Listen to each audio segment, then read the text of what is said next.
Hello and welcome to Sports Fan Entertainment. 32 teams, 32 days, and today we're talking about the Los Angeles Chargers, a team that finally broke through their plateau last season in the 2018 year, finally going to the playoffs again, finally posting a 12-win season, but unfortunately getting absolutely wrecked by the New England Patriots in the divisional round game.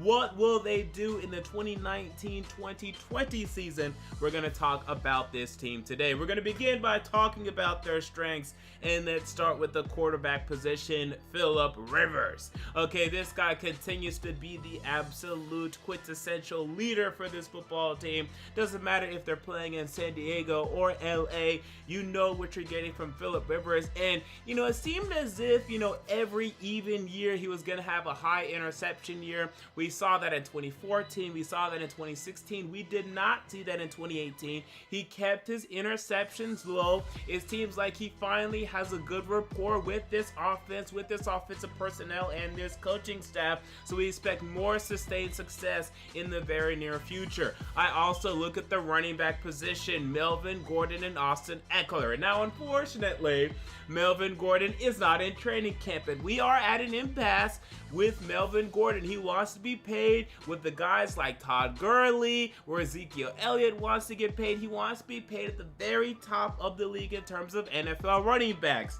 Is he worth that much? Not to me. I think the Chargers are right there. However, he is very valuable to this team, so it's a very tough situation right now. But assuming he's on the football field, this is definitely a strength for the LA Chargers. And again, you have Austin Ekeler behind him, who showed in the absence of Melvin Gordon last season, he can come on the field and do some things. And even with Melvin Gordon, even healthy on the team, Austin Ekeler is a nice change of pace back. And they also have Justin Jackson, who also shows some things as a number 3 running back that can come in and do some things for this football team. They have a nice 3-headed unit in LA. And if Melvin Gordon leaves, this definitely would not be a strength for this team, but I don't think it would necessarily be a weakness because I like what I've seen from Austin Ekeler and Justin Jackson. We move on to the next strength, and for the first time, maybe ever, I'm actually saying this about the LA Chargers, and that's their defensive line. Yes!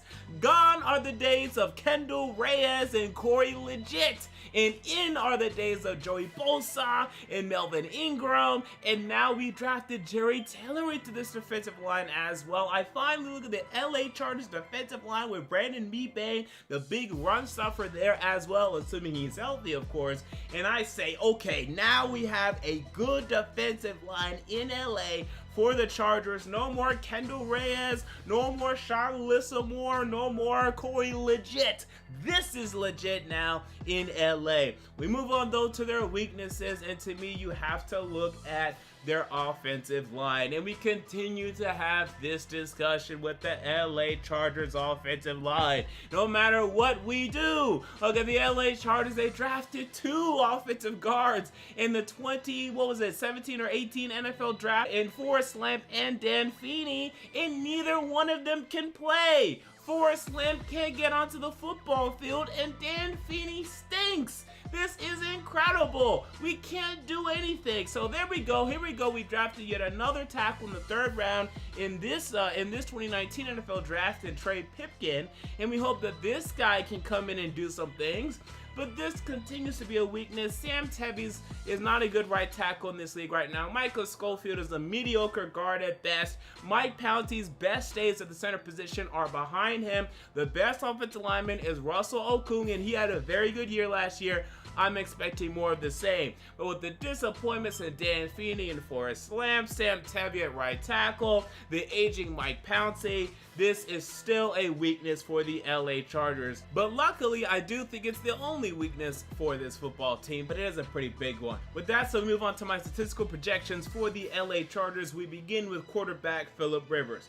4,100 passing yards, 27 touchdowns, 12 interceptions, and a 93.0 passer rating. So I am expecting a statistical reduction for Philip Rivers this season. I know all of these aging quarterbacks are doing just fine. Tom Brady, Drew Brees, Philip Rivers, they're not showing signs of regression, but one of my bold predictions for this upcoming season is, okay, we're going to see some serious signs of regression now from those three, and Big Ben Roethlisberger as well. I'm expecting him to be under 30 passing touchdowns and for the Chargers to be a much more run-oriented team. But again, with Philip Rivers being, a much wiser quarterback now in his later years, knowing his limits, I don't expect him to be a detriment to this team at all. Still to be a great leader and still the strength of his football team, but I'm not expecting great numbers from Philip Rivers. This 4,100 passing yard mark would be the lowest amount he's had in a while, and I do think is where he's going to be. Look at the running back position. Melvin Gordon, 230 carries, 1,100 yards, 10 touchdowns. Now, I think the Chargers are going to give up. I think they'll submit, and I think that they'll pay Melvin Gordon. I could be wrong on that, and we could be talking about Austin Eckler's stats here. And if it's Austin Eckler, I think he'd end up with like 900 rushing yards or something like that, and a bunch of receiving yards as well. But right now, today, I'll still project Melvin Gordon.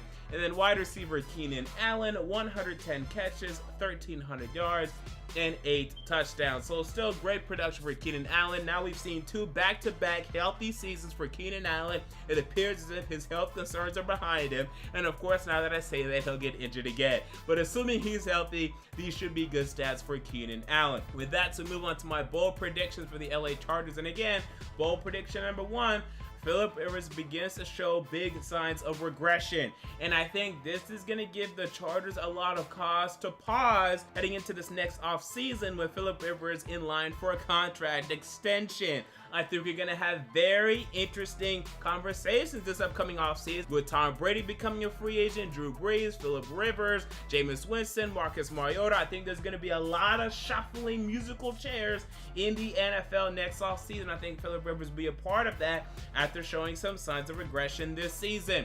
Bold prediction number 2, I'll say Melvin Gordon will play. I think he will get his contract extension as well, but I think it will be after the season. I said the Chargers will succumb, but I think it's going to be after the season. I think Melvin Gordon, although he's being very convincing lately. I think he's lying. I think he'll show up on that week 1. I think he'll play this season. I think he'll play great, and then he'll earn that contract extension from the LA Chargers.